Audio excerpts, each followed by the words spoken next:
হায়রে সাহাবীরা, আমার নবীর চেহারার দিকে তাকায়া নিজের জিন্দেগিটা এমনি কুরবান করে দিতেন।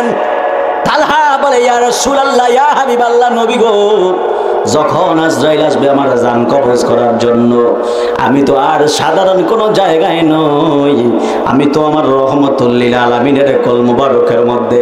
ইয়া রাসূলুল্লাহ, ইয়া হাবিবাল্লাহ, আমি শুধুমাত্র শেষবারের মতো একটা রিকোয়েস্ট আপনার সাথে করব, আমি তালহা যেন মরার সময় আপনার দিদার পাই, আপনারে দেখতে পাই। জবান খুলে বলেন না বাবা সুবহানাল্লাহ।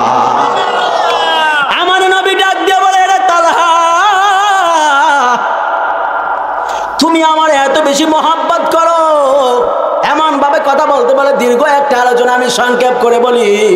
তালহা রাদিয়াল্লাহু তাআলা আনহু যেই মাত্র তালহা দুনিয়া থেকে বিদায় নিয়ে গেলেন, আমার নবী তালহা রাদিয়াল্লাহু তাআলা আনহুর লাশ মোবারক কোল থেকে যেই মাত্র এমনি নিচে নামাইতে গেল, নিচে নামাইতে যাওয়ার সময় ওই যে পাহাড়ের কোণার মধ্যে লুকিয়ে ছিল ওই বদমাশগুলা, কাফেরগুলা, হঠাৎ কইরা একটা পাথরের টুকরা মারলো। ওই টুকরাটা আইসা আমার রাসূলের পাকের মাথা মোবারকের মধ্যে পড়লো। জবান খুলে বলা যাবে কি বাবা? নাউযুবিল্লাহ। হায়রে নবীর যেই দেহের মধ্যে মশা মাছি বসতো না, যেই নবীর দেহের মধ্যে পোকামাকড় বসতো না, মশা বসতো না, যেই রাসূলের পাকের দেহের মধ্যে রৌদ্রের তাপ পড়তো না, ওই নবীর গায়ের মধ্যে কেমনে পাথর মারলো? আমার নবী পাথর যেই মাত্র মাথার মধ্যে পাথরটা পড়লো, আমার নবী হাত দিয়া যেই মাত্র এইভাবে ধরছে, আরেকটা পাথর মাইরা দিছে। ওই পাথরটা এসে নবীর দন্দন মোবারকের মধ্যে পড়লো। আমার নবীর দন্দন মোবারক শহীদ হইয়া, আল্লাহু আকবার বলেন না, জোরে বলেন না, আল্লাহু আকবার বলেন। হায়রে, যেই নবীরে না বানাইলে আল্লাহ আসমান জমিন বানাইতো না, যেই নবীরে না বানাইলে যেই কাফেররা নবীরে পাথর মারলে এরাও হইতো না, ওই নবীর দন্দন মোবারক শহীদ কইরা জমিনের মধ্যে পালায়া দিল। আমার রহমতুল লিল আলামিন একটা হাত দিয়া মাথার মধ্যে এমন ধরছে, আরেকটা হাত দিয়ে এমন ভাবে ধরছে রে, নবীর আরেকজন নবী এমন ভাবে ধরতে ধরতে আমার নবী ওই উহুদের ওই ময়দানের পাশে একটা গর্ত ছিল, গর্তের মধ্যে পড়ে গেছে। সাহাবীরা তো যুদ্ধ করতেছে, সাহাবীরা যুদ্ধ করতে যায় দেখে, হঠাৎ কইরা একজন সাহাবী তাকায়া দেখে আমার নবীরে দেখা যায় না। কয় নবী তো এই জায়গার মধ্যে ছিল, নবী কই? নবীরে দেখা যায় না। কিন্তু ওই গর্তের চতুর্পাশে আমার নবীর বহনকারী যে উট ছিল, এই উটটার নাম ছিল কসওয়া। ওই কসওয়া নামক উটটা শুধুমাত্র গুড় গুড় গুড় গুড় গুড় গুড় করতেছে, কিন্তু উট তো কথা বলতে পারে না, শুধুমাত্র গুইরা গুইরা সাহাবীদেরকে সংকেত দেয়, আরে তোমরা যার জন্য যুদ্ধের জন্য পাগল পাড়া হয়ে গেছো, ওই রহমতুল লিল আলামিন এই জায়গার মধ্যে পড়ে আছে। একজন সাহাবী যুদ্ধ বন্ধ কইরা একটা দৌড় দিয়ে আসে, আসার পরে দেখে আমার রহমতুল লিল আলামিন এই জায়গার মধ্যে পড়ে আছে। আমার নবীর তিনি কোল মোবারকের মধ্যে উঠাইলেন, উঠার পরে তিনি দেখতেছে আমার রহমতুল লিল আলামিনের দান মোবারক যে শহীদ হয়ে গেছে, ওই দিক দিয়া রক্ত মোবারক বের হইয়া হইয়া দাড়ির মধ্যে চলে আসতেছে। এবার ওই সাহাবী ডাক দিয়া বলে, সাহাবী মনে মনে বলে, ওই সাহাবী বলে, জগৎবাসীরা, আমি শুনতে পাইলাম আমার জিবরাইল আইসা নবীরে ডাক দিয়ে বলে, ইয়া রাসূলুল্লাহ, ইয়া হাবিবাল্লাহ, ও মায়ের নবী গো, কাফেররা আপনারে পাথর দিয়া দন্ত মোবারক শহীদ কইরা দিছে। ইয়া রাসূলুল্লাহ, ইয়া হাবিবাল্লাহ, ও মায়ের নবী, আপনার দন্ত মোবারকের যে রক্ত মোবারক গুলো বের হইতাছে, আপনার দাড়ি মোবারক বেয়ে বেয়ে যদি একটা ফোঁটা যদি রক্ত এই জমিনের মধ্যে পড়ে, আমি আল্লাহ কিয়ামত পর্যন্ত এই জমিনের মধ্যে আর ফসল দিতাম না। চিৎকার মেরে বলেন না বাবা আল্লাহু আকবার। আর জবান খুলে বলেন ইয়া রাসূলুল্লাহ। নবী ডাক দিয়া বলে, একটা রক্তের ফোঁটা যদি জমিনের মধ্যে পড়ে, জমিনে আর ফসল উঠবে না। ওই সাহাবী রহমতুল লিল আলামিনের রক্ত কে ফেললো, এমন ভাবে হাতটা বাড়াইয়া দিছে দাড়ি মোবারকের নিচের দিক দিয়া, রক্ত বেয়ে বেয়ে যাইতেছে, রক্ত ফান করতেছে। জোরে কন্যা সুবহানাল্লাহ। নবী ডাক দিয়া বলে, আব্দুল্লাহ ইবনে জুবায়ের, তুমি রক্ত কি করতেছো? কই ইয়া রাসূলুল্লাহ কে ফেলছে।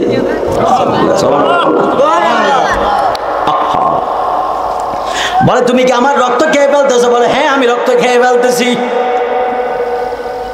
আমার রাসূল মুস্কি হাসতেছে, রসুল যে হেলমেট পইরা যুদ্ধের হেলমেট পইরা যুদ্ধ করতেছিলেন, পাথর পইরা হেলমেটটা বাঁকা হইয়া মাথার ভিতরে ঢুকে গেছে।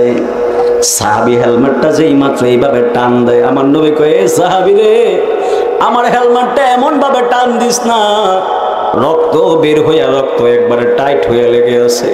যদি হেলমেটটা তুমি টান দেও, আমি রহমতুল লিল আলামিন বড় ব্যথা পাই। সাহাবী চোখের বাড়ি ফাড়ায় কান্দে। আমার নবী কয়, আমার হেলমেটটা এমন ভাবে টান দিস না রে সাহাবী, আমার হেলমেটটা যদি এমন ভাবে টান দিস আমি বড় ব্যথা পাই। সাহাবী কয়, ইয়া রাসূলুল্লাহ, ইয়া হাবিবাল্লাহ, তাহলে আমি কেমনি হেলমেটটা আপনার মাথা থেকে উঠাবো? সাহাবী জিহ্বাটা বের কইরা দিয়া যেই জায়গার মধ্যে রক্তগুলো একবারে শুকিয়ে গেছে, মেম্বার সাহেব, যেই জায়গার মধ্যে রক্তগুলো একবারে শুকিয়ে গেছে রে, সাহাবী জিহ্বাটা বাহির কইরা ওই জায়গার মধ্যে শুধুমাত্র এইভাবে জিহ্বা দিয়া চাটতাছে। আল্লাহু আকবার বলেন না। একবারে জিহ্বাটা দিয়ে রক্তগুলো চাইটা পরিষ্কার কইরা রক্তগুলো যেই মাত্র দিচ্ছে, সাহাবী তারপরে হেলমেটটা উঠাইলেন। এরে আমার ব্রাহ্মণ চোখের বাবা, যারা আজকে জান্নাতি বাগান সাজাইছেন, খোদা কি কসম, ওয়াল্লাহি তাল্লাহি বিল্লাহ, যারা রহমতুল লিল আলামিনের বয়ান শুইনা চোখের পানি ফেলায় কাঁদতেছেন, যদি আল্লাহর দরবারে কবুল হয়, আপনারা জবান করে বলেন, আল্লাহ এই উসিলায় আমাদের মা বাবার গুনাহগুলো মাফ করতে পারে কি পারে না? ফালিয়াদহাকু কলিলা ওয়ালিয়াবকু কাসীরা। ও বান্দা, কম কম করে হাসো আর বেশি বেশি করে কান্দো। জীবনে যদি কান্নার পরিমাণটা বেড়ে যায়, আমি আল্লাহর দরবারে সেজদায় পইরা শুধুমাত্র শুকরিয়া আদায় করো। জীবনে যদি হাসির পরিমাণ বেড়ে যায়, তাহলে আমি আল্লাহর দরবারে বেশি বেশি ইস্তেগফার করো, কারণ আমি আল্লাহ কান্নারে অনেক বেশি মহব্বত করি। জোরে কন্যা সুবহানাল্লাহ। এই জন্য আমার যুবক ভাইয়েরা ও মুরব্বী বাবারা, তালহা রাদিয়াল্লাহু তাআলা আনহু দুনিয়া থেকে চলে গেলেন। এইবার ওই সাহাবী ডাক দেয়া বলে, ইয়া রাসূলুল্লাহ, ইয়া হাবিবাল্লাহ, আমি আপনার রক্তগুলো জিহ্বা দিয়ে চেটে চেটে খেয়ে ফেললাম। নবী ডাক দিয়া বলে, এ সাহাবী রে, রক্তগুলো কেন তুমি খেয়ে ফেললা? রক্ত খাওয়া তো হারাম। সাহাবী তো কয়, এখন আমি আপনাদের কাছে জানতে চাই, ব্রাহ্মণ চোখের মানুষ, হ্যাঁ আমার মতলব উত্তরের বাবা, আপনারা জবান খুলে বলেন, রক্ত খাওয়া জায়েজ আছে না নাই? জায়েজ আছে? রক্ত খাওয়া হালাল হারাম না? রক্ত খাওয়া হালাল না হারাম? জোরে বলেন, হালাল না হারাম? রক্ত খাওয়া হলো হারাম, কোরআনের দলিল। কথা কন না? ইন্নামা, হুজুররা আছে যদি বুলবুলি দল দেবেন, আল্লাহ বলেন, ইন্নামা হাররামা আলাইকুমুল মাইতাতা ওয়াদ-দামা ওয়া লাহমাল খিনজির। কথা কন ঠিক না বেঠিক বলেন না? আল্লাহ ডাক দিয়া কয়, বান্দা, ইন্নামা হাররামা আলাইকুমুল মাইতাতা ওয়াদ-দামা ওয়া লাহমাল খিনজির। তিনটার কথা আল্লাহ বলেছেন। তিনটার প্রথম নম্বরে বলেছেন, আল্লাহ বলেছেন মৃত জীবজন্তু খাওয়া হারাম। তারপরে আল্লাহ বলেছেন ওয়াদ-দামা, এবং রক্ত খাওয়া হারাম, ওয়া লাহমাল খিনজির, এবং শুকরের গোশত খাওয়া হারাম। কয়টার কথা বলেছেন? জোরে বলেন, কয়টা কথা বলেছেন? সবচাইতে ভয়ঙ্কর হারাম হলো মরা পশু পাখি খাওয়া। মরা পশু পাখি খাওয়া হলো সবচাইতে বড় হারাম। তারপরে 2 নম্বরের হারাম হলো রক্ত খাওয়া হারাম। 3 নম্বরের হারাম যেটা হলো শুকরের গোশত খাওয়া হারাম। এখন তো কোরআন তো কইছে রক্ত খাওয়া হারাম। এ মৌলবী, তুমি জি বলো আমার নবী আমার ভাইয়ের মতো, যদি নবী তোমার ভাইয়ের মতো হয়, সাহাবীরা যে উহুদের ময়দানে নবীর রক্ত মোবারক খাইলো, তাহলে তো ওই সাহাবীরা হালাল হারাম রে হারাম মনে করে খাইলো, তাহলে তো হারাম রে হালাল মনে করে খাইলে বেঈমান। কথা কর না ঠিক না? কিন্তু আমার নবী ডাক দেয়া কয়, সাহাবী, ও সাহাবী, কি মনে কইরা তুমি রক্তগুলো খাইলা? কয়, আমি জানি না, তবে আমি এতটুকু বলতে পারি, আমার রহমতুল লিল আলামিনের রক্ত মোবারক একটা নিয়ামত। জোরে কন্যা সুবহানাল্লাহ। আমার নবী ডাক দিয়া বলে, সাহাবী রে, ও সাহাবী, তুমি তো আমি নবীর রক্ত মোবারক পান করো নাই, তোমার জন্য জাহান্নামের আগুনকে চিরতরে হারাম বানায়া নিয়েছো। আরো জোরে বলেন সুবহানাল্লাহ। বলেন, মদিনা মদিনা আশেক মুমিনের ঠিকানা বলো না মদিনা মদিনা আশেক মুমিনের ঠিকানা হায় হায় দিদার চেয়ে কাঁদো তোমরা দিদার চেয়ে কাঁদো তোমরা হও না নবীর দিওয়ানা মদিনা মদিনা আশেক মুমিনের ঠিকানা বলো না মদিনা মদিনা আশেক মুমিনের ঠিকানা বাইরে নবীর প্রিয় সাহাবী হযরত আবু বকর সিদ্দিক বলো নবীর প্রিয় সাহাবী হযরত আবু বকর সিদ্দিক ভালোবেসে শুইল পাশে ভালো পাশে যায়া দেখো মদিনা মদিনা মদিনা আশেক মুমিনের ঠিকানা বলো না মদিনা মদিনা আশেক মুমিনের ঠিকানা হায় হায় দিদার চেয়ে কাঁদো তোমরা দিদার চেয়ে কাঁদো তোমরা হও না নবীর দিওয়ানা মদিনা মিনের ঠিকানা বলো না মদিনা মদিনা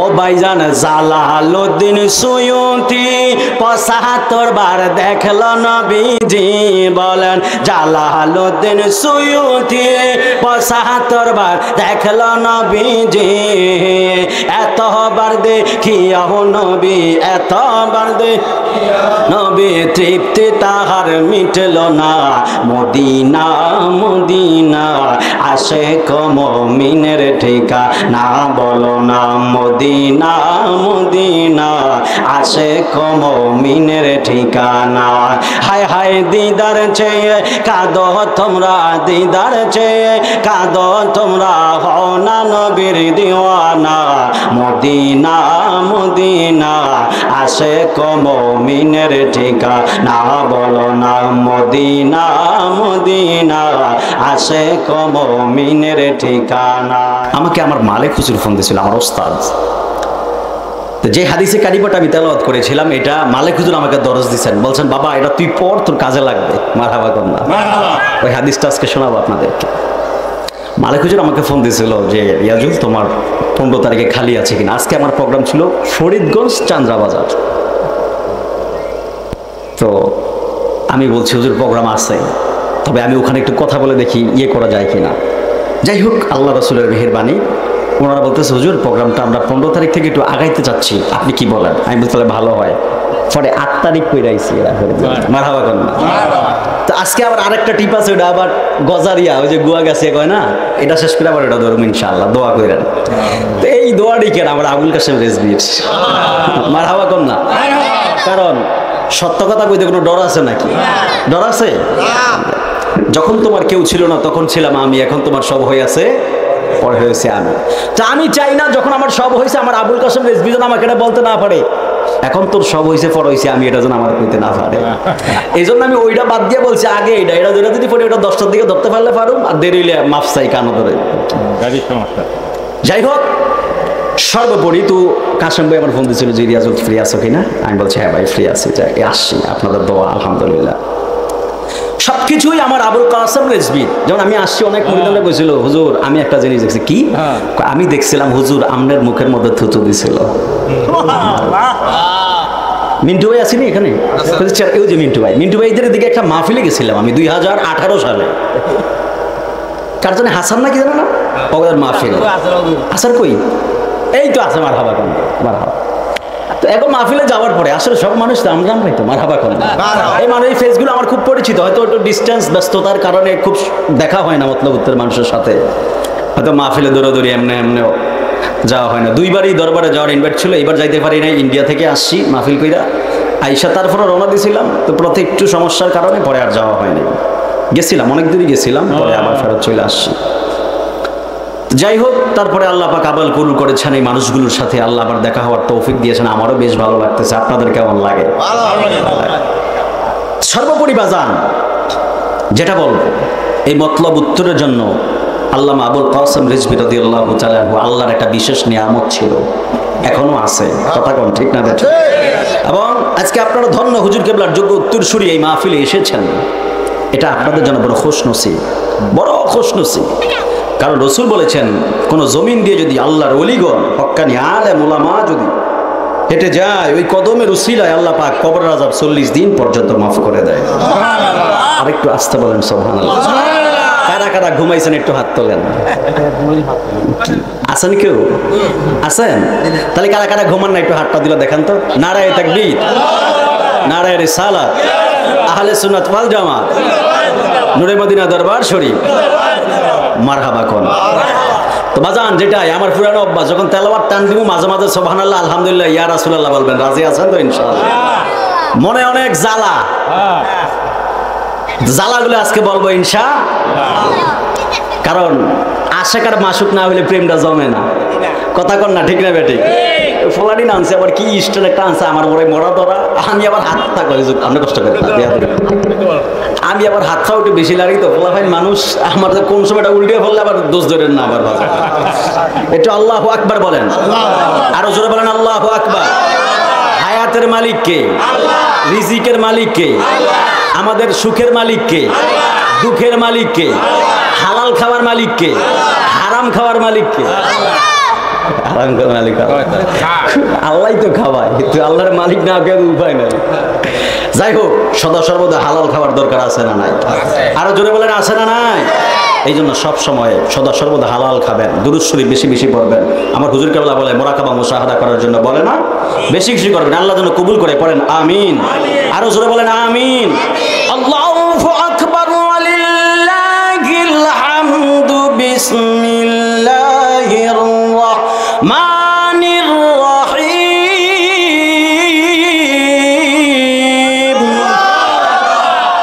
আওয়াজটা খুব কমে গেছে, আগে আওয়াজটি গেল কই আমাদের?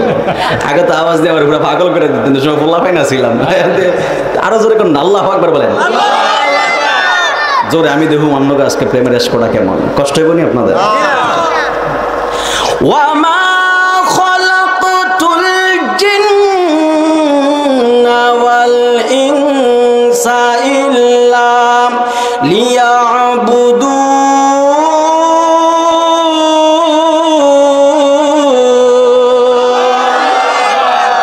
আরো জোরে কন্যা আল্লাহু আকবার।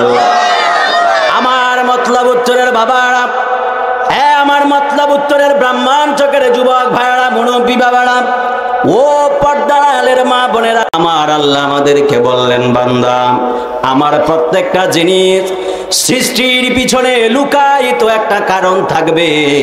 ওই কারণগুলো যদি তোমরা খুঁজে বের করতে পারো, তাহলে আমি আল্লাহ রব্বুল আলামিনের শান বুঝতে তোমাদের অসুবিধা হবে না। জোরে বলুন সুবহানাল্লাহ। এই জন্য আমার যুবক ভাইরা, মুরব্বী বাবারা, আপনারা আকাশের দিকে তাকাইলে দেখবেন শত শত মাইল উপরে কিছু কিছু ছোট ছোট পাখি উড়ে, কথা কন না ঠিক না বেঠিক বলেন? আমরা সাধারণত দেখি পাখি বাসা বাঁধে গাছের ডালের মধ্যে, জমিন থেকে পোকা খেয়ে তারপরে পাখিগুলো জীবন ধারণ করে। কিন্তু আকাশের মধ্যে এতগুলো পাখি উড়ে, এই পাখিগুলো তো নিচের দিকে নামে না, তাহলে পাখিগুলো সারাদিন আকাশের মধ্যে উড়ে উড়ে কি খায়? জোরে কন্যা আমার নবী, আপনার নবী বলেছেন, সাহাবায়ে কেরাম, পৃথিবীর জমিনের মধ্যে সৃষ্টি যা কিছু রয়েছে মানুষ এবং জিন ব্যতীত বাকি সব যা কিছু রয়েছে সব কিছু আমার আল্লাহ মানুষদের খেদমতের জন্য বানিয়েছেন। জোরে কন্যা সুবহানাল্লাহ। এখন এই পাখিগুলো মানুষের খেদমত কেমনে করে? এই পাখিগুলো মানুষের খেদমত কেমনে করে? পাখিগুলো কেন সৃজন করা হলো? আমার নবী, আপনার নবী বলেছেন, আকাশের মধ্যে উপরে যেই পাখিগুলো উড়ে, আকাশ থেকে কিছু কিছু পোকামাকড়, জীবা একবারে বিষাক্ত পোকামাকড় জমিনের মধ্যে পড়তে চায়। এই পোকাগুলো যখন জমিনের মধ্যে পড়ে, এই পোকাগুলো যদি জমিনের মধ্যে পড়তো, আল্লাহর বান্দা যতগুলো দুনিয়ার জমিনে রয়েছে, আমার আল্লাহর বান্দাদের ফসলগুলো নষ্ট হয়ে যাইতো। জোরে কন্যা নাউজুবিল্লাহ। এই জন্য আমার যুবক ভাইয়েরা, এই জন্য আমার আল্লাহ আকাশ আকাশের শূন্যের মধ্যে পাখিগুলো সারাদিন শুধুমাত্র উড়ায়, উড়ায় উড়ায় আমার আল্লাহ ওই পাখি দিয়া ওই বিষাক্ত পোকাগুলো খাওয়ায়, যাতে আল্লাহর বান্দার জমিনের ফসলের মধ্যে ক্ষতি না হয়। জবান খুলে বলা যাবে কি বাবা সুবহানাল্লাহ? এটা একটা উদাহরণ দিলাম বোঝানোর জন্য। এই জন্য আল্লাহ আমার কোরআনুল কারীমের মধ্যে বলেন, ওয়ামা খালাকুতুল জিন্না ওয়াল ইনসা ইল্লা লিয়াবুদুন। আল্লাহ ডাক দিয়া বলে, বান্দা, মা খালাকতুল জিন্না ওয়াল ইনসা, আমি আল্লাহ মানুষ এবং জিন জাতিকে বানাই নাই। প্রথমে আল্লাহ ডাক দিয়া বলে, মা খালাকতুল জিন্না ওয়াল ইনসা, আমি আল্লাহ মানুষ এবং জিন জাতিকে বানাই নাই। ইল্লা হরফে ইস্তিসনা, হ্যাঁ আমি তবে বানিয়েছি লিয়াবুদুন, আমি আল্লাহ রাব্বুল আলামিনের ইবাদতের জন্য। জোরে কন্না সুবহানাল্লাহ। এই জন্য আমার ব্রহ্মচকের বাবারা, মতলবুত্তরের বাবারা, আমি আপনাদের কাছে জানতে চাই, আপনারা জবান খুলে বলেন না, ফজরের নামাজের মাধ্যমে ইবাদত হয় কার?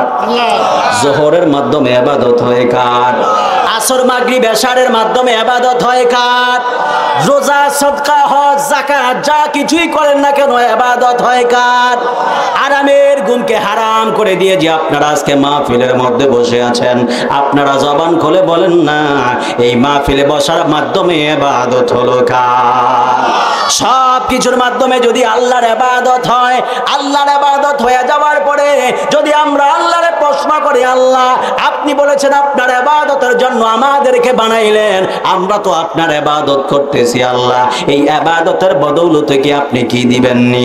আল্লাহ ডাক দিয়া কয়, বান্দা, আমি আমার হাবিবি পাকের জবান মোবারকের মাধ্যমে তোমাদেরকে শোনাইলাম, কুল ইন্না সলাতি ওয়া নুসুকি ওয়া মাহইয়ায়া ওয়া মামাতি লিল্লাহি রাব্বিল আলামিন।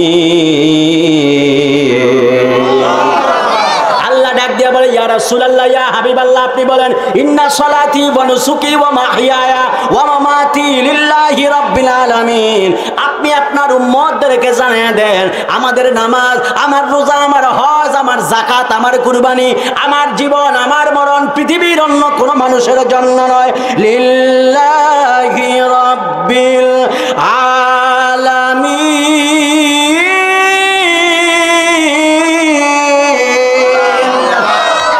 সব কিছু হবে আল্লাহর জন্য। সব যদি আপনি আল্লাহর জন্য দিতে পারেন, যদি আল্লাহরে প্রশ্ন করি, আল্লাহ সব আপনার জন্য দিয়ে দিলাম, আপনি কি আমাদেরকে কিছু দিবেন না?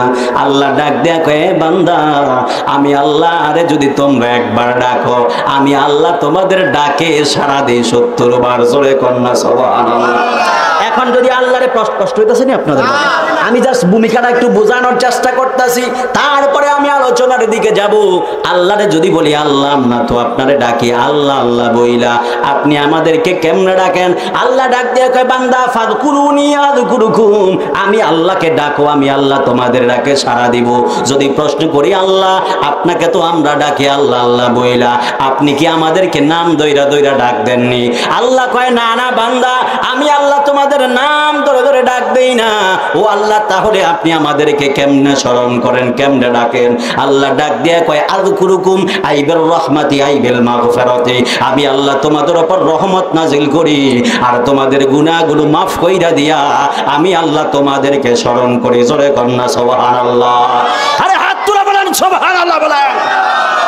এই জন্য বাবারা আমার, আল্লাহ আমাদেরকে স্মরণ করবে আমাদের গুনাহগুলো ক্ষমা করার মাধ্যমে। যদি আল্লাহরে আজকে যদি আমরা খুশি করতে পারি, আপনারা যেমনি সুবহানাল্লাহ আলহামদুলিল্লাহ ইয়া রাসূলুল্লাহ বলেন, বিকট আওয়াজ দিয়া দিয়া যদি আল্লাহরে ডাক দেন, খোদা কি কসম, আল্লাহর যদি ভালো লেগে যায়, আপনারা জবান খুলে বলেন না, আমার আল্লাহ আমাদের গুনাহগুলো মাফ করতে পারে কি পারে না?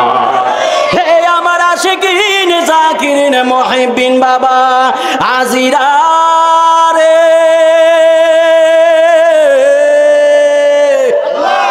আরে হাতটা তুইলা কর না, আল্লাহু আকবার বলেন। এমন একটা মাহফিলের মধ্যে বসছি,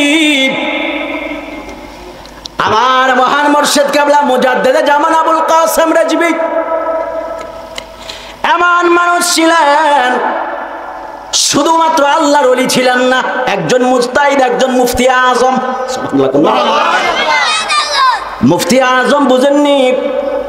এশিয়ার মধ্যে যে প্রখ্যাত একজন মুফতি আজম ছিলেন। লাবারে কান্দি পড়াশোনার সময় যতটুকু জেনেছি, কিন্তু যখন মোহাম্মদপুর জামিয়া কাদরিয়া তৈয়িবিয়া আলিয়া কামিল মাদ্রাসাতে যখন গেলাম, বিভিন্ন আলা হযরত কনফারেন্সে যোগ দিলাম, আমি শুধুমাত্র বারবার ভাবতাম আমার মতলবের মানুষ আমার আলা হযরত আবুল কাসেম রিজভীকে যতটুকু চিনেছে তার চাইতে তার সম্মান হাজার হাজার গুণ বেশি ঢাকার জমিনে। কারণ ঢাকার মানুষ কিন্তু সাধারণ মানুষকে ভ্যালু দেয় না। ঠিক না বেঠিক বলে কথা কন না, ঠিক না বেঠিক? আলা হযরত কনফারেন্সে গেলে সবাই দাঁড়ায় যাইতো আমার হুজুরকে দেখে, মারহাবা কন না? সবাই দাঁড়িয়ে সবার মাঝখানে মধ্যমণি বানাইতো। সে আবুল কাসেম রিজভী, কি বলবো উনার শান, কি বলবো উনার মান মর্যাদা। আল্লাহ ওনাকে এত ইজ্জত দিয়েছেন, এত সম্মান দিয়েছেন। নিরহংকার একজন মানুষ ছিল, ভিতরে কোনো লোভ ছিল না। আমি শুনেছি আমার হুজুর মাহফিল করার পরে অনেক চাল ডাল উপরলে গরিবদের মজে বিলাইয়া দেন। কথা কন না, ঠিক না? সুবহানাল্লাহ। এমন সোনার মানুষ আর কোথায় পাবেন? মানুষ পারে না অন্যের পকেট থেকে বইরা নিজের পকেট ভারী করে। কথা কন না, কথা কন না, ঠিক না? এই ব্রাহ্মণ ছেলের মানুষ হাত তুলে বলেন, ঠিক কিনা বলেন? ঠিক। মানুষ পারে না অন্যের পকেট থেকে আইনা নিজের পকেট ভারী করে। কিন্তু আমার আবুল কাসেম রিজভী কেমন ছিলেন? নিজের পকেট থেকে বের করে অন্যের পকেট ভারী করতেন। এই কথা কন না, ঠিক কিনা বলেন না? এমন মুর্শিদের দামান যারা ধরতে পেরেছেন, খোদা কি কসম বলে দিয়ে যায়, রাসূল পাকের হাদিস যদি সত্য হয়, আমার আবুল কাসেম রিজভী আমাদেরকে রেখে আল্লাহর জান্নাতে কদম দিবে না। কথা বলুন ঠিক কিনা? এই জন্য আমার মালিক হুজুর আমার যে হাদিসের দরজটা দিয়েছিলেন এটা একটু শোনাই আপনাদেরকে। কষ্ট হইতাছে না আপনাদের? যদি রসকর সিঙ্গারা বুলবুলি চান ওইটা দিয়েও বুঝ দিতে পারো, মারহাবা, কোনো সমস্যা নাই। কারণ ফলাটা দিন দিন আপডেট হইতেছে না। যদি রসকর সিঙ্গারা বুলবুলি চান তাহলে আমি মোস্তাক দিয়ে শেষ করে দিব। আর যদি কন্যা হুজুর একটু বুঝায়া যান, আমরা সুন্নিরা চাপার জোরে চলি না। দলিল আছে না নাই বলেন না? আরো জোরে কোন আছে না নাই? আমার মালিক হুজুর একটা হাদিস আমারে দাখিলে পড়াইছিল, হাদিসটা আমি আপনাদেরকে একটু শোনাই। প্রায় সময় হাদিসটা বলে হৃদয়ে বুঝাই। যদি আমাদের আমল কম হতে পারে কোনো টেনশন নাই, কারণ আমরা মহব্বত করি আমার রহমতুল লিল আলামিনকে। কথা কন না, ঠিক না বেটি? এই জন্য কিছু কিছু মানুষ, কি কামাল ভাই কেমন কি অবস্থা? এই জন্য কিছু কিছু মানুষ কয় সুন্নিরা খালি নবী নবী করে, বলে না? নবী নবী করবো না কেন? আমার মুর্শিদে তো নবী নবী করছে। কথা কন না, ঠিক না বেটি? তো মুর্শিদের গোলাম তো আমরা। আমার বাপ যদি নবী নবী করে আমিও তো নবী নবী করবো। আমার বাপ যদি নবী নবী করে আমি যদি নবীরে বাদ দেই তাহলে তো আমি হারামজাদা। কথা কন না, কথা কন না, ঠিক না বেটি? বলে সুন্নিরা খালি নবী নবী করে, নবী নবী করবো না ভাই। হাসরের ময়দানে কি নবী ছাড়া উপায় আছে? না, নবী ছাড়া উপায় আছে? কিছু কিছু মৌলবী আছে দেখবেন মসজিদের মেহরাবে দেখবেন যখন লা ইলাহা ইল্লাল্লাহু মুহাম্মাদুর রাসূলুল্লাহ দেখে এদের কলিজার মধ্যে আগুন ধরে যায়। কথা কন না, ঠিক না বা ঠিক বলেন?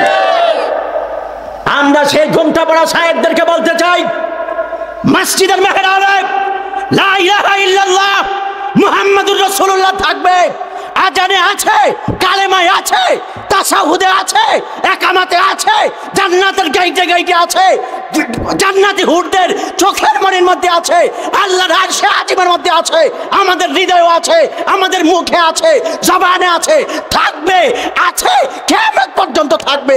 হাত তুলে বলেন ঠিক কিনা বলেন? এটা আমাদের থেকে কেউ সরাইতে পারবে না। জীবন চলে যাবে কিন্তু রাসূল পাকের কালেমা, রাসূল পাকের মুহাব্বত আসবাব আমরা জবান থেকে ছাড়বো না। কথা বলুন ঠিক কিনা? আমার আবুল কাসেম রিজভী এগুলোই শিখে গেছেন। কোন বাতিলদের সাথে পরোয়া করছিলেন? বলেন না, বাতিলদের সাথে পরোয়া করছিলেন? যখন এই লোবার কান্দি নিশ্চিহ্ন ছিল, চিহ্নই ছিল না, খালের মধ্যে আজকে লাবাইর কান্দি মাদ্রাসা 4 তলা ভবন তারে হয়ে গেছে। জঙ্গল আছে। কি জায়গা আছে কি কোনো সন্দেহ আছে? যত অকর্ম জায়গা আছে। এই জন্য আমার যুবক ভাইয়েরা, আমার ভাই শ্রদ্ধাভাজন মাওলানা হাবিবুল্লাহ মহসিন সাহেব তিনি বলেছেন, যদি তোমরা গুনাহ করো রসুলে পাকের দরবারে যাও, রসুলে পাকের দরবারে যায়, রসুলের কাছে যাওয়ার পরে যদি আমার রসুল যদি তোমাদের পক্ষ হইয়া যদি আমি আল্লাহর কাছে দোয়া চাই, ক্ষমা চাই, আমি আল্লাহ তোমাদেরকে মাফ করে দিব। এই জন্য আমার যুবক ভাইয়েরা, মুরব্বীরা খুব গভীর মনোযোগ দিবেন। বাংলা মোবাইল দিয়া কোরআন শরীফ পইরা হাদিস পইরা ফতোয়া দিতে যায়েন না। এই জন্য কোরআনের আয়াত দিয়া কোরআনকে ব্যাখ্যা করার মতো ক্ষমতা লাগবে, হাদিস দিয়ে হাদিসকে ব্যাখ্যা করার মতো ক্ষমতা লাগবে। কথা বল না, ঠিক না? ঠিক না? যদি আমি আপনাদেরকে আরেকটা আয়াত শোনাই, তারপরে যাইতেছি ওইদিকে, যেটা আমাকে লাগবে আমি জানি তো, কারণ এমনি কইলে আর ভালো লাগে না, কারণ একটু প্রশংসারও তো দরকার আছে। সবসময় কষ্ট দিলে তো হয় না, একটু রসেরও তো দরকার আছে। কথা কর না, ঠিক না বেটে? এই জন্য আমার যুবক ভাইয়েরা, আল্লাহ পাক কোরআনুল কারীমের মধ্যে বলেন, ফাসাব্বিহ বিহামদি রাব্বিকা ওয়াস্তাগফির ইন্নাহু কানা তাওয়াবা।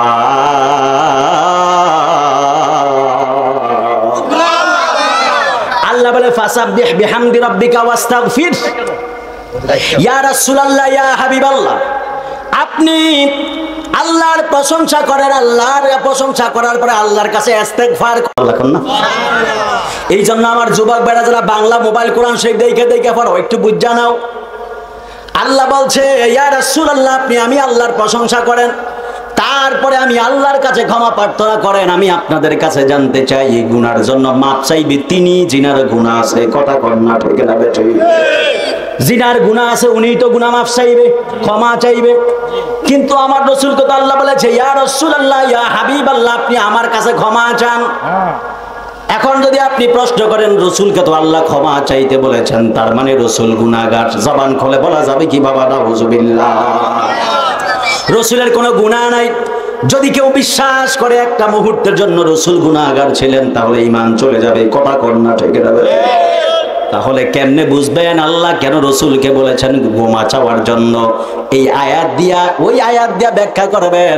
যদি তোমরা গুনাহ করে ফেলো, তাহলে রসুলের দরবারে যাও, রসুল যদি তোমাদের পক্ষ হয়ে আল্লাহর কাছে ক্ষমা চায়, তাহলে আমার আল্লাহ তোমাদের গুনাহগুলো ক্ষমা করে দিবে। জোরে কন্যা সুবহানাল্লাহ। এই জন্য বাবাজিরা আমার, যুবক ভাইরা, আমি আপনাদের সম্মুখে একটা হাদিসে মোবারক, একটা আয়াতে কারিমা তেলাওয়াত করেছিলাম। এই দুইটা আয়াত এবং হাদিসে কারিমার উপরে বয়ান করে আমি বিদায় আরজ করব। কিন্তু আপনারা জবান খুলে বলেন না, আমাদেরকে ওলি আল্লাহর গোলামির পাশাপাশি রসুল পাকের মহব্বতের দরকার আছে না? আমার নবী কেমন নবী ছিলেন? আমার নবী তার জীবদ্দশায় 27 বার নিজে সশরীরে যুদ্ধের ময়দানে অংশগ্রহণ করেছেন। 17 রমজান বদর যুদ্ধে আমার রাসূল যখন কাফেরদেরকে পরাজিত করে ফেললেন, কাফেরদেরকে পরাজিত করার পরে কাফেররা নতুন করে দলবদ্ধ হয়ে গেল। আলেম ওলামায়ে কেরাম যারা আছেন, ওনারা এই যুদ্ধের ঘটনাগুলো জানেন, কোন যুদ্ধের পরে কোন যুদ্ধ হয়েছে, এই বিষয়গুলো ওনারা জানেন। তারপরে সাধারণ মানুষ যেহেতু জানেন, এই জন্য বলতে হয়, বদরের যুদ্ধে সাহাবায়ে কেরাম যখন কাফেরদের উপরে জয়লাভ করলেন, জয়লাভ করার পরে কাফেররা কেউ কেউ প্রতিজ্ঞাবদ্ধ হয়ে গেল, এখন এই বদরের যুদ্ধে আমাদেরকে হারানো হয়েছে, এরপরে যদি আমরা মুহাম্মদ সাল্লাল্লাহু আলাইহি ওয়াসাল্লামকে যদি আমরা হত্যা করতে না পারি, ওই কাফেররা তারা প্রতিজ্ঞাবদ্ধ হলো, ওয়াদা বলল। কেউ কেউ কিছু এমন কাফের ছিল যারা বলে, যদি মুহাম্মদকে হত্যা করতে না পারি, আমি জীবনে আর আমার স্ত্রীকে স্পর্শ করব না। জোরে কন্যা নাউযুবিল্লাহ। হায়রে, মক্কার কাফেররা রাহমাতুল লিল আলামিনকে পাওয়ার পরে হত্যার পরিকল্পনা করে, আমরা ব্রাহ্মণ চোখের মানুষ যদি আমার নবীরে পাইতাম, হত্যা করার বদৌলতে রাহমাতুল লিল আলামিনকে নিজের কলিজাটা কাইটা বিছায়া দিয়া বলতাম, ইয়া রাসূলুল্লাহ, ইয়া হাবিবাল্লাহ, আপনারে আমরা হত্যা করব না, আমাদের কলিজা কাইটা পাপস বানায়া দিলাম, কলিজার উপর দিয়া হাইটা আমাদের জীবনটারে ধন্য করে।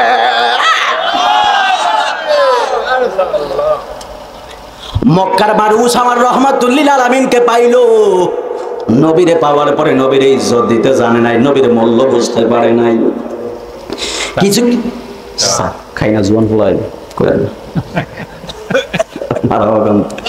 আমার বাপে কয় ভাই আমার কয় কি বাজার দিয়ে তো চিল্লাস কি লিগা চিল্লাইস না, আর তুই একটু চিল্লালে বাজার একটু চাটা খাই, আমি গ্রাম আমার মনে থাকে না,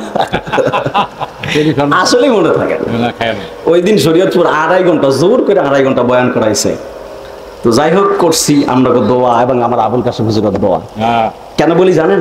কারণ হইলো এই আবুল কাশেম, আমি যদি মতলব উত্তরের লবাইরকান্দি মাদ্রাসা এবং আবুল কাসেম রেজবি হুজুরের অবদান যদি আমি অস্বীকার করি, তাহলে আমি সাইফির আর কিছু নাই। ঠিক আছে, এটা আপনাদের খুশি করার জন্য না, বা আপনারা আমার কটা মাহফিলের দাওয়াত দিবেন এই জন্য না। প্রায় তো 2-3 বছর তো খুব মাহফিল খুব কম করছি, মানে এই অঞ্চলে। বাইরে তো আলহামদুলিল্লাহ চলে, আমাদের দোয়ায় খুবই চলে। তো এমনটা না যে মাহফিলের জন্য বলতেছি, এটা মনে করেন না। আমি সাইফিরে যদি মনে করি যে এই লবারকান্দি মাদ্রাসা এবং আবুল কাসেম রেজবি হুজুরের অবদান আমার ওপর নাই, তাহলে আমার আসলে আর কিছুই নাই। কারণ আমি একটা মুকুল ছিলাম, আমার ফুল ফুটছে এই মতলব উত্তর লবারকান্দি থেকে।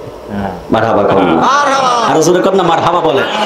আমার আবুল কাসেম রেজবি, ও কে জানি একটা মুরব্বী ছিল, মুরব্বী কি জানি নামটা ভুলে গেছি আমি, আসলে আগে খুব সারা দিদার বক্সনে কে জানি আমার নিয়ে হুজুরদের নিয়ে কথা, হুজুর মাদ্রাসার ছাত্র তাহিরের মতো আওয়াজ করে। হুজুর করেন জি না, তাহিরের মতো না। ওটা আমি দোয়া করে দিলাম, ওই তাহিরের চাইতে বড় হয়েছে।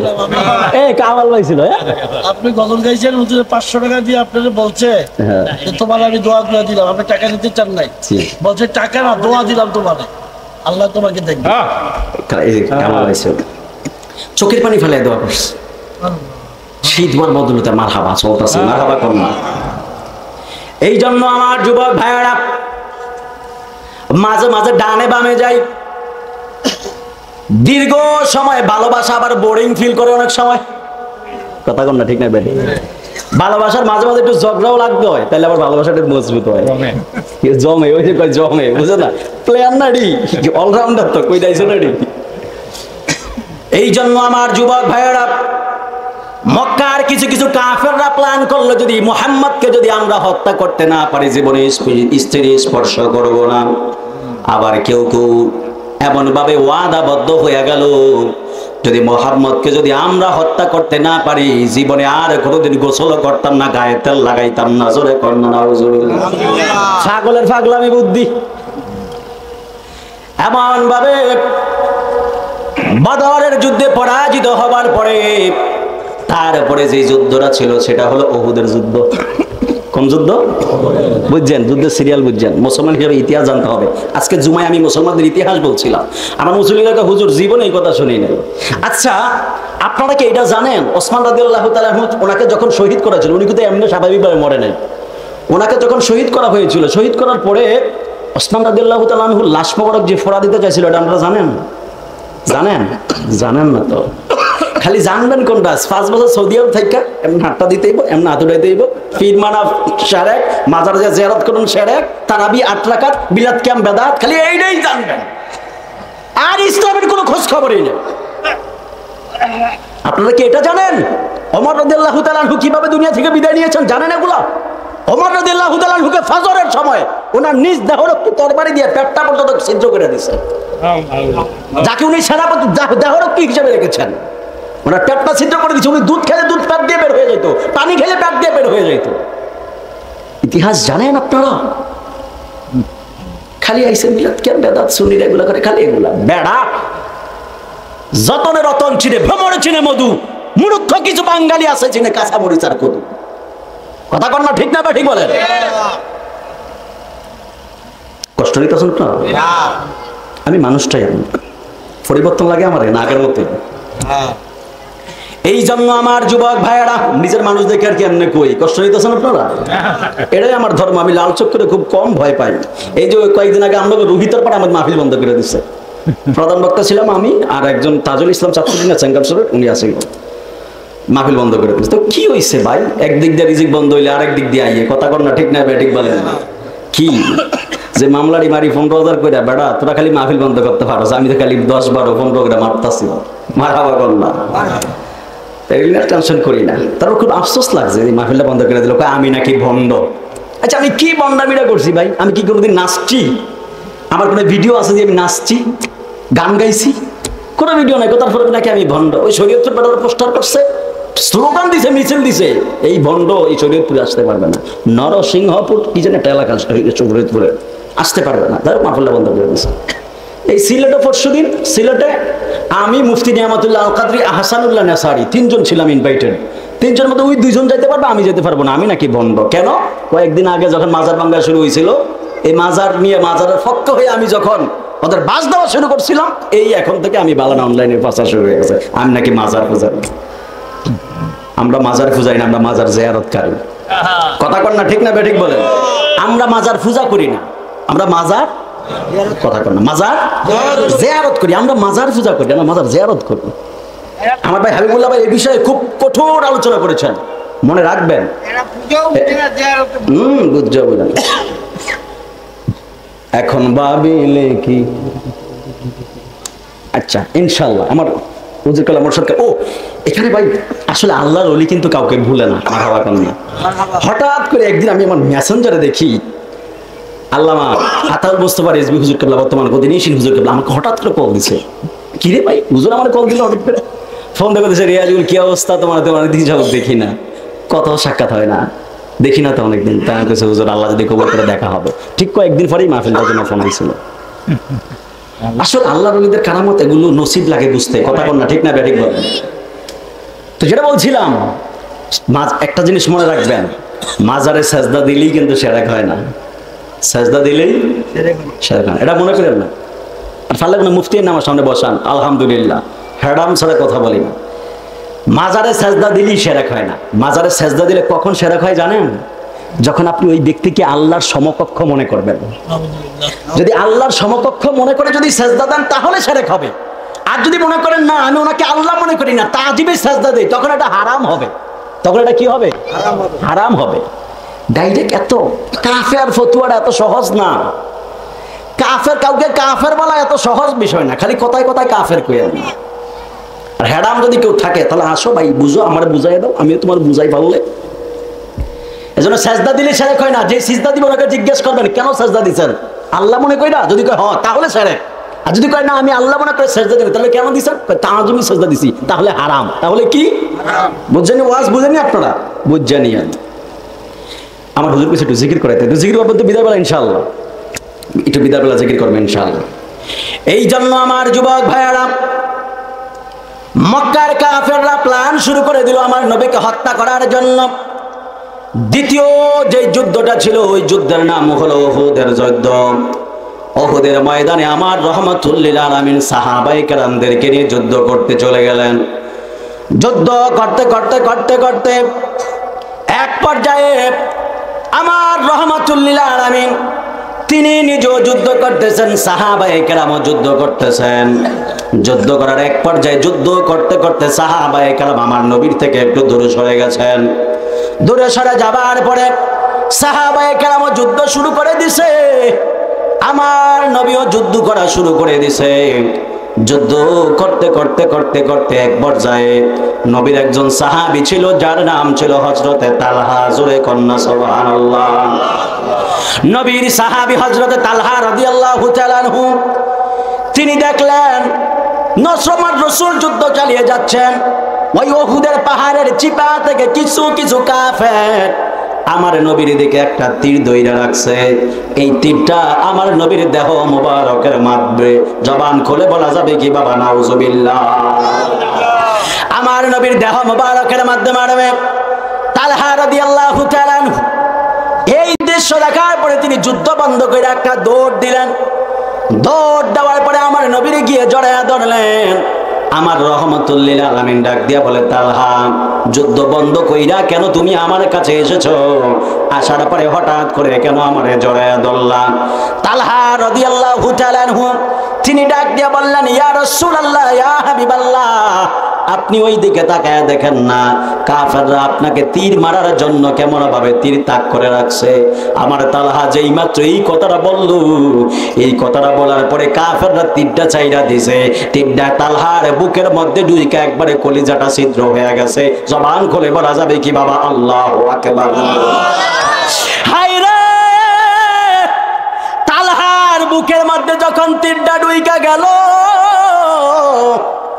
তালহা রাদিয়াল্লাহু তাআলা আনহু আমার নবীর কুল মুবারকের মধ্যে তিনি শুয়ে পড়লেন।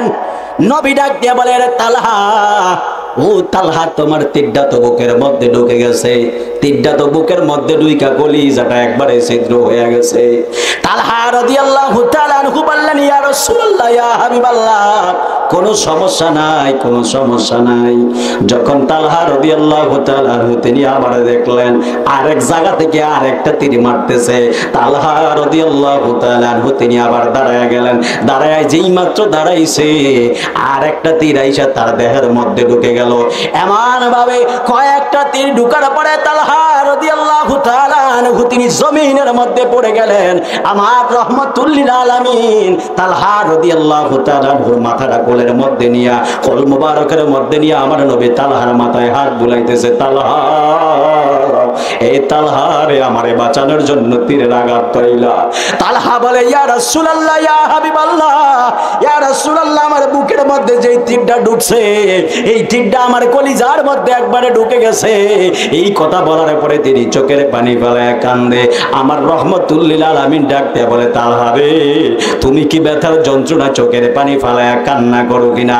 তালহা রাদিয়াল্লাহু তাআলা আনহু ডাক দিয়ে বললেন, ইয়া রাসূলুল্লাহ, ইয়া হাবিবাল্লাহ, ও মায়ার নবীজি, এই তীরের যন্ত্রণায় তো আমি কাঁদি না। কয়, তালহা তুমি কেন তাহলে কাঁদতেছো? তালহা বলে, ইয়া রাসূলুল্লাহ, ইয়া হাবিবাল্লাহ, আমি তালহা কেন চোখের পানি ফেলায় কাঁদি জানেননি? একটা মাত্র কারণ, সেটা হলো আপনি রহমাতুল লিল আলামিনের জন্য জীবন দিতে পারা আমি তালহার জন্য বড় সৌভাগ্যের ব্যাপার। জবান খুলে বলা যাবে কি বাবা? সুবহানাল্লাহ।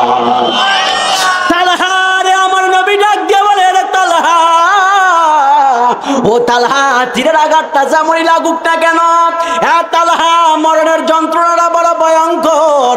ও তালহা, তুমি মরণের যন্ত্রণাটা সহ্য করতে পারবা কিনা?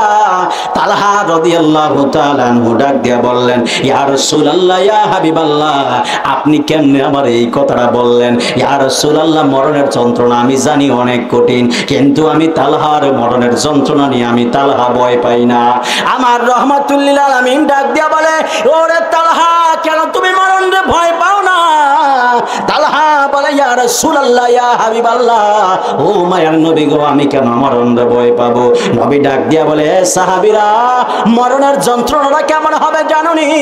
আজরাইল যখন আইছে তোমার বুকের মধ্যে থাবাড়া মারবো, শরীরের প্রত্যেকটা জোড়া টাস টাস কইরা কইলা যাবে। আল্লাহু আকবার বলে। আমার রহমাতুল লিল আলামিন ডাক দিয়া বলে, তালহা রে, আজরাইল যখন বুকের মধ্যে থাবাড়া মারবে শরীরের প্রত্যেকটা জোড়া টাস টাস কইরা কইলা যাইব। মতলব উত্তরে বাবা, আমার ব্রাহ্মণ চোখের বাবা, আপনারা জানেন মানুষ মারা যাবার পরে দেহটা একবারে ঠান্ডা হয়ে যায়। কেন দেহটা ঠান্ডা হয় আপনারা জানেননি? কেন দেহটা শক্ত হয়ে যায় আপনারা জানেননি?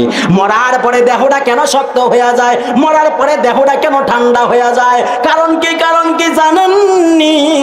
আমার নবী, আপনার নবী ডাক দেয়া বলে, পৃথিবীর উম্মত মরার সময় যখন আজরাইল বুকের মধ্যে থাবাড়া মারে, একটা থাবা মারার সাথে সাথে মানুষটার শরীরের মধ্যে যে গরম তাজা লাল লাল। ওরে তালহা, তীরের যন্ত্রণা যেমনই হোক না কেন, মরণের যন্ত্রণা আরো ভয়ঙ্কর হবে। তালহা বলে, ইয়া রাসূলুল্লাহ, ইয়া হাবিবাল্লাহ, এই কথা আমারে বইলা কোনো লাভ নাই। নবী কয়, কেন? তালহা বলে, ইয়া রাসূলুল্লাহ, ইয়া হাবিবাল্লাহ, নবী গো, আমি তালহার মরণের সময় কোনো কষ্ট হবে না। নবী ডাক দিয়া বলে, তালহা, কেন তোমার কোনো কষ্ট হবে না? তালহা বলে, ইয়া রাসূলুল্লাহ, তামাম পৃথিবীর মানুষদের একটা মাত্র চাওয়া মরার সময় আপনার দিদার পাওয়া। জোরে কন্যা সুবহানাল্লাহ। মরার সময় রাসূলের পাকের দিদার চাই কি চাই না? আরো জোরে বলেন, চাই কিনা বলেন? মরার সময় রাসূলের দিদার চাবেন। নসিব যদি ভালো হয়ে যায়, আমার রাসূল স্বপ্ন যোগে এসে দেখা দিতে পারে কি পারে না? তালহা বলে, ইয়া রাসূলুল্লাহ, ইয়া হাবিবাল্লাহ, ও মায়ের নবী গো, ইয়া রাসূলুল্লাহ, মরণের যন্ত্রণা আমার কেমন হবে? আমি যখন আজরাইল আসবে আমার রূহটা বের করে নিবে, আমার চোখের সামনে যেটা থাকবে সেটা আপনি রাসূল পাকের চেহারা মোবারক। জয় কন্যা সুবহানাল্লাহ। হায় রে সাহাবীরা, আমার নবীর চেহারার দিকে তাকায়া নিজের নবীটা এমনি কুরবান করে দিতেন। তালহা বলে ইয়া রাসূলুল্লাহ, ইয়া হাবিবাল্লাহ, নবী গো, যখন আজরাইল আসবে আমার জান কবজ করার জন্য, আমি তো আর সাধারণ কোন জায়গায় নই, আমি তো আমার রহমতুল লিল আলামিনের কল মুবারকের মধ্যে। ইয়া রাসূলুল্লাহ, ইয়া হাবিবাল্লাহ, আমি শুধুমাত্র শেষবারের মতো একটা রিকোয়েস্ট আপনার সাথে করব, আমি তালহা যেন মরার সময় আপনার দিদার পাই, আপনার দেখতে পাই। জবান খুলে বলেন না বাবা সুবহানাল্লাহ। আমার নবী ডাক দিয়ে বলে, রে তালহা, তুমি আমার এত বেশি মহব্বত করো, এমন ভাবে কথা বলতে বলে দীর্ঘ একটা আলোচনা আমি সংক্ষেপ করে বলি। তালহা রাদিয়াল্লাহু তাআলা আনহু যেই মাত্র তালহা দুনিয়া থেকে বিদায় নিয়ে গেলেন, আমার নবী তালহা রাদিয়াল্লাহু তাআলা আনহুর লাশ মোবারক কোল থেকে যেই মাত্র এমনি নিচে নামাইতে গেল, নিচে নামাইতে যাওয়ার সময় ওই যে পাহাড়ের কোণার মধ্যে লুকিয়ে ছিল ওই বদমাশগুলা, কাফেরগুলা, হঠাৎ কইরা একটা পাথরের টুকরা মারলো। ওই টুকরাটা আইসা আমার রাসূলের পাকের মাথা মোবারকের মধ্যে পড়লো। জবান খুলে বলা যাবে কি বাবা? নাউযুবিল্লাহ। হায়রে, নবীর যেই দেহের মধ্যে মশা মাছি বাসতো না, যেই নবীর দেহের মধ্যে পোকামাকড় বাসতো না, মশা বাসতো না, যেই রাসূলের পাকের দেহের মধ্যে রৌদ্রের তাপ পড়তো না, ওই নবীর গায়ের মধ্যে কেমনে পাথর মারলো?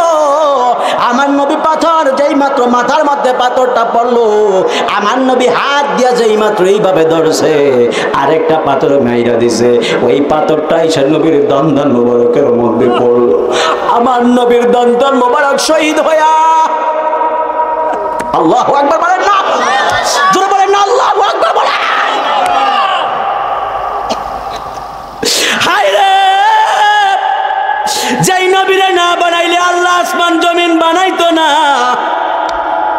যেই নবীরে না বানাইলে যেই কাফেররা নবীরে পাথর মারলে এরাও হইতো না, ওই নবীর দন্দন মোবারক শহীদ কইরা জমিনের মধ্যে পালায়া দিল। আমার রহমতুল লিল আলামিন একটা হাত দিয়া মাথার মধ্যে এমনি ধরছে, আরেকটা হাত দিয়ে এমন ভাবে ধরছে রে, নবীর আরেকজন নবী এমন ভাবে ধরতে ধরতে আমার নবী ওই উহুদের ওই ময়দানের পাশে একটা গর্ত ছিল, গর্তের মধ্যে পড়ে গেছে। সাহাবীরা তো যুদ্ধ করতেছে, সাহাবীরা যুদ্ধ করতে যায় দেখে, হঠাৎ কইরা একজন সাহাবী তাকায়া দেখে, সাহাবী তাকায়া দেখে আমার নবীরে দেখা যায় না। কয় নবী তো এই জায়গার মধ্যে ছিল, নবী কই? নবীরে দেখা যায় না। কিন্তু ওই গর্তের চতুর্পাশে আমার নবীর বহনকারী যে উট ছিল, এই উটটার নাম ছিল কসওয়া। ওই কসওয়া নামক উটটা শুধুমাত্র গুড় গুড় গুড় গুড় গুড় গুড় করতেছে, কিন্তু উট তো কথা বলতে পারে না, শুধুমাত্র গুইরা গুইরা সাহাবীদেরকে সংকেত দেয়, আরে তোমরা যার জন্য যুদ্ধের জন্য পাগল পাড়া হয়ে গেছো, ওই রহমতুল লিল আলামিন এই জায়গার মধ্যে পড়ে আছে। একজন সাহাবী যুদ্ধ বন্ধ কইরা একটা দৌড় দিয়ে আসে, আসার পরে দেখে আমার রহমতুল লিল আলামিন এই জায়গার মধ্যে পড়ে আছে। আমার নবীর তিনি কোল মোবারকের মধ্যে উঠাইলেন, উঠার পরে তিনি দেখতেছে আমার রহমতুল লিল আলামিনের দান মোবারক যে শহীদ হয়ে গেছে, ওই দিক দিয়া রক্ত মোবারক বের হয়ে হয়ে দাড়ির মধ্যে চলে আসতেছে। এবার ওই সাহাবী ডাক দিয়া বলে, সাহাবী মনে মনে বলে, ওই সাহাবী বলে, জগৎবাসীরা আমি শুনতে পাইলাম আমার জিবরাইল আইসা নবীরে ডাক দিয়ে বলে, ইয়া রাসূলুল্লাহ, ইয়া হাবিবাল্লাহ, ও মায়ের নবী গো, কাফেররা আপনারে পাথর দিয়া দন্ত মোবারক শহীদ কইরা দিছে। ইয়া রাসূলুল্লাহ, ইয়া হাবিবাল্লাহ, ও মায়ের নবী, আপনার দন্ত মোবারকের যে রক্ত মোবারক গুলো বের হইতাছে, আপনার দাড়ি মোবারক বেয়ে বেয়ে যদি একটা ফোঁটা যদি রক্ত এই জমিনের মধ্যে পড়ে, আমি আল্লাহ কিয়ামত পর্যন্ত এই জমিনের মধ্যে আর ফসল দিতাম না। চিৎকার মেরে বলেন না বাবা আল্লাহু আকবার। আর জবান খুলে বলেন ইয়া রাসূলুল্লাহ। নবী ডাক দিয়া বলে, একটা রক্তের ফোঁটা যদি জমিনের মধ্যে পড়ে, জমিনে আর ফসল উঠবে না। ওই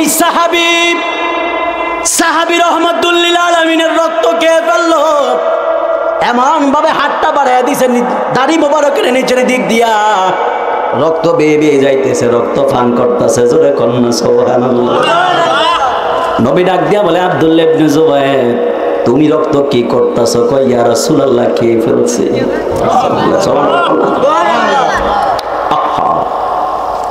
বলে, তুমি কি আমার রক্ত খেয়ে ফেলতেছো? বলে, হ্যাঁ আমি রক্ত খেয়ে ফেলতেছি। আমার রাসূল মুস্কি হাসতেছে। রাসূল যে হেলমেট পইরা যুদ্ধের হেলমেট পইরা যুদ্ধ করতেছিলেন, পাথর পইরা হেলমেটটা বাঁকা হয়ে মাথার ভিতরে ঢুকে গেছে। সাহাবী হেলমেটটা যেই মাত্র এইভাবে টান দেয়, আমার নবী কয়, এ সাহাবী রে, আমার হেলমেটটা এমন ভাবে টান দিস না, রক্ত বের হইয়া রক্ত একবারে টাইট হয়ে লেগে আছে। যদি হেলমেটটা তুমি টান দেও, আমি রহমতুল লিল আলামিন বড় ব্যথা পাই। সাহাবী চোখের বাড়ি ফাড়ায় কান্দে। আমার নবী কয়, আমার হেলমেটটা এমন ভাবে টান দিস না রে সাহাবী, আমার হেলমেটটা যদি এমন ভাবে টান দিস আমি বড় ব্যথা পাই। সাহাবী কয়, ইয়া রাসূলুল্লাহ, ইয়া হাবিবাল্লাহ, তাহলে আমি কেমনি হেলমেটটা আপনার মাথা থেকে উঠাবো? সাহাবী জিহ্বাটা বের কইরা দিয়া যেই জায়গার মধ্যে রক্তগুলো একবারে শুকিয়ে গেছে, মেম্বার সাহেব, যেই জায়গার মধ্যে রক্তগুলো একবারে শুকিয়ে গেছে রে, সাহাবী জিহ্বাটা বাহির কইরা ওই জায়গার মধ্যে শুধুমাত্র এইভাবে জিহ্বা দিয়া চাটতাছে। আল্লাহু আকবার বলেন না? একবারে জিহ্বাটা দিয়ে রক্তগুলো চাইটা পরিষ্কার কইরা রক্তগুলো যেই মাত্র দিচ্ছে, সাহাবী তারপরে হেলমেটটা উঠাইলেন। এরে আমার ব্রাহ্মণ চোখের বাবা, যারা আজকে জান্নাতি বাগান সাজাইছেন, খোদা কি কসম, ওয়াল্লাহি তাল্লাহি বিল্লাহ, যারা রহমতুল লিল আলামিনের বয়ান শুইনা চোখের পানি ফেলায় কাঁদতেছেন, যদি আল্লাহর দরবারে কবুল হয়, আপনারা জবান করে বলেন, আল্লাহ এই উসিলায় আমাদের মা বাবার গুনাহগুলো মাফ করতে পারে কি পারে না? ফালিয়াদহাকু কলিলা ওয়ালিয়াবকু কাসীরা। ও বান্দা, কম কম করে হাসো আর বেশি বেশি করে কান্দো। জীবনে যদি কান্নার পরিমাণটা বেড়ে যায়, আমি আল্লাহর দরবারে সেজদায় পইরা শুধুমাত্র শুকরিয়া আদায় করো। জীবনে যদি হাসির পরিমাণ বেড়ে যায়, তাহলে আমি আল্লাহর দরবারে বেশি বেশি ইস্তেগফার করো, কারণ আমি আল্লাহ কান্নারে অনেক বেশি মহব্বত করি। জোরে কন্যা সুবহানাল্লাহ। এই জন্য আমার যুবক ভাইয়েরা, ও মুরব্বী বাবারা, তালহা রাদিয়াল্লাহু তাআলা আনহু দুনিয়া থেকে চলে গেলেন। এইবার ওই সাহাবী ডাক দেয়া বলে, ইয়া রাসূলুল্লাহ, ইয়া হাবিবাল্লাহ, আমি আপনার রক্তগুলো জিহ্বা দিয়ে চেটে চেটে খেয়ে ফেললাম। নবী ডাক দেয়া বলে, এ সাহাবী রে, রক্তগুলো কেন তুমি খেয়ে ফেললা? রক্ত খাওয়া তো হারাম। সাহাবী তো কয়, এখন আমি আপনাদের কাছে জানতে চাই, ব্রাহ্মণ চোখের মানুষ, হ্যাঁ আমার মতলব উত্তরের বাবা, আপনারা জবান খুলে বলেন, রক্ত খাওয়া জায়েজ আছে না নাই? জায়েজ আছে? রক্ত খাওয়া হালাল হারাম না? রক্ত খাওয়া হালাল না হারাম? জোরে বলেন, হালাল না হারাম? রক্ত খাওয়া হলো হারাম, কোরআনের দলিল। কথা কর না? ইন্নামা, হুজুররা আছে, যদি ভুল বলি তাহলে দেবেন। আল্লাহ বলেন, ইন্নামা হাররামা আলাইকুমুল মাইতাতা ওয়াদ-দামা ওয়া লাহমাল খিনজির। কথা কোন ঠিক না বেঠিক বলেন না? আল্লাহ ডাক দেয়া কয়, বান্দা, ইন্নামা হাররামা আলাইকুমুল মাইতাতা ওয়াদ-দামা ওয়া লাহমাল খিনজির। তিনটার কথা আল্লাহ বলেছেন।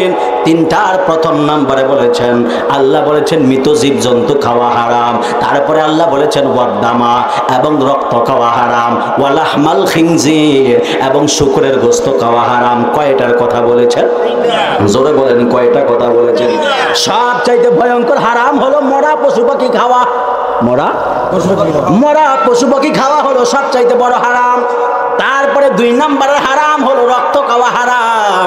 3 নম্বরের হারাম যেটা হলো শুকরের গোশত খাওয়া হারাম।